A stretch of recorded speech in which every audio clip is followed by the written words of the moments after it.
Hi, this is Mohamed Elhaj, 23 years old. I live in San Francisco and see you at Refer.me. So I started Refer.me when I was back in my room in high school in Casablanca, and I wanted to buy my refurbished Apple product. I was a big fan of Apple products, and I had to refresh the page every time, every hour until I got my laptop. It was 2 a.m.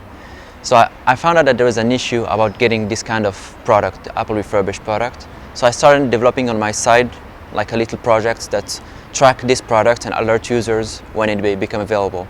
So I just released it online and I got some press coverage, people interested in the product. So I said maybe there's something to do. So I branded the service as a company and kept it as a side project.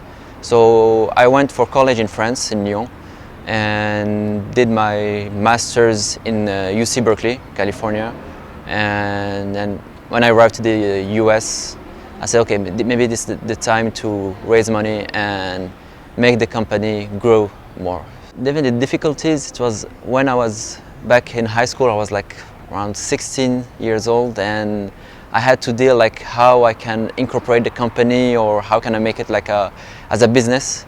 So I had like to deal like having a sister back in France that's kind of helping me like to deal with all the financial part.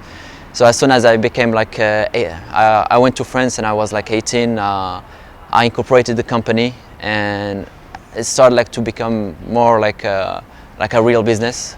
And it was more like trying to learn more about like how to like structure a company, how you deal with the investors. So it was like more about learnings, meeting people, reading it online, because online there's a lot of like resources that can like help everybody, every student to just dive in on the subject. And especially like I was more on the computer science side, and so internet was pretty resourceful, documentation to learn and just to bootstrap in the room back in college and in high school. What I like really in the mindset of the US is they're not afraid about failures, and failure is a part of the journey of an entrepreneur. Always like they can be failures, but you have to learn from the failures and just grow up with it.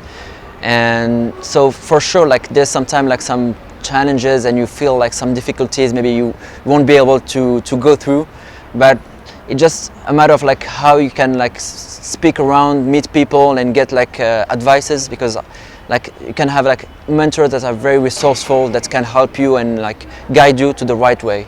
So even though it might be some failures, I had many other side projects, but it just helps you to better understand why it happened and why we wouldn't do it again. So that's the part of the journey. So that's what really like characterizes the US mindset comparing like to what we see maybe in Europe or in Morocco.